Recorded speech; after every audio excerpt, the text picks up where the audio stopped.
আজকে রাতের স্কোয়াডে আমরা নেইমারকে দলে চাই। এছাড়া কার্লো আনচেলত্তি নিজেও জানিয়েছেন নেইমার যদি শতভাগ ফিট থাকে তাহলে নেইমার জুনিয়র অবশ্যই যে কোনো মুহূর্তে ব্রাজিল জাতীয় দলে জায়গা পাবেন। সেই অনুযায়ী আমরা বলতে চাই কার্লো আনচেলত্তি যেন নেইমারকে স্কোয়াডে রাখে, কারণ নেইমার জুনিয়র সম্পূর্ণ ফিট। এছাড়াও কার্লো আনচেলত্তি কোনো অজুহাত দেখাইতে পারবে না যে নেইমার জুনিয়র এখনো ফিট নেই। নেইমার যে পুরোপুরি ফিট রয়েছে সেইটা প্রমাণ গতকালের ম্যাচেই তিনি দিয়েছেন। গতকালের ম্যাচে তিনি দারুণ একটি পারফরমেন্স করেছেন। নেইমার সম্পূর্ণ 90 মিনিট না খেললেও তিনি মাঠে নিজেকে প্রমাণ করেছে। নেইমার যতক্ষণ মাঠে থাকবেন ততক্ষণ মাঠে আলো ছড়াবেন তিনি। আর নেইমার কি জিনিস কার্লো আনচেলত্তি এবং ব্রাজিলের প্রত্যেক প্লেয়ারই জানেন নেইমারকে ব্রাজিল দলে কেন লাগবে। বিশ্বকাপ শুরু হতে আর বেশি দিন নেই, আর নেইমারকে নিয়ে যদি কার্লো আনচেলত্তির প্ল্যান থাকে তাহলে এইটা হচ্ছে পারফেক্ট সময়। টেকনিক্যাল বিষয়ের কথা বলা হলে আর কেনই বা দলে রাখা জরুরি নেইমারকে।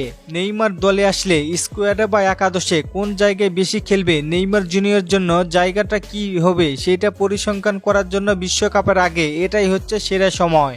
বিশ্বকাপের আগে আর মাত্র 4টি ম্যাচ রয়েছে ব্রাজিলের। এই 4 ম্যাচে নেইমার জুনিয়র ও কার্লো আনচেলত্তি যে বন্ডিং, সেই বন্ডিংটা দেখতে চাই। সেই অনুযায়ী বিশ্বকাপের কথা চিন্তা করলে এখনই দরকার নেইমারকে। আনচেলত্তি তো আর কোনো অজুহাত দিতে পারবেন না যে নেইমার ফিট নেই, দলে এসে পারফর্ম করতে পারবে না, বিষয়টা এমন না। গতকালের ম্যাচে নেইমার জুনিয়র সম্পূর্ণ ফিট। তিনি এখনো যেই লেভেলে পারফরমেন্স করছেন এটা ব্রাজিল এবং কার্লো আনচেলত্তির জন্য উপযুক্ত পারফরমেন্স। আমরা ধারণা করতেছি নেইমারের পারফরমেন্সের উপর ভিত্তি করে অবশ্যই স্কোয়াডে রাখবেন তিনি। কার্লো আনচেলত্তির আজকের স্কোয়াডে অবশ্যই নেইমারকে আমরা চাই। আমি চাই আজকের স্কোয়াডে যেন নেইমার থাকে। আমার সাথে কে একমত জানিয়ে দিন কমেন্ট করে। আর চলেন আপনাদের কমেন্টগুলো দেখে আসি। এক ভাই প্রশ্ন করেছেন গ্যাব্রিয়েল জেসুস কবে ক্লাবে ফিরবে? ভাই সে অনুশীলন করতেছে। হেমন্ত ভাই প্রশ্ন করেছেন আমার মতে কি এনরিক জাতীয় দলে একবারে সুযোগ পাবে? ভাই সম্ভাবনা আছে।